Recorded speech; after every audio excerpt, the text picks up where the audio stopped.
সম্মানিত জনগণ, গণভোটে যা যা পাবেন। 10 বছরের বেশি কেউ প্রধানমন্ত্রী থাকতে পারবে না।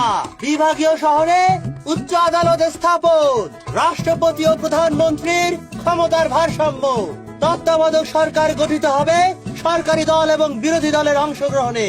কালো টাকা সাদা করার আইন বন্ধ। সংসদে নারীর প্রতিনিধিত্ব বৃদ্ধি। সরকারি গুরুত্বপূর্ণ নিয়োগে বিরোধী দলের ভূমিকা।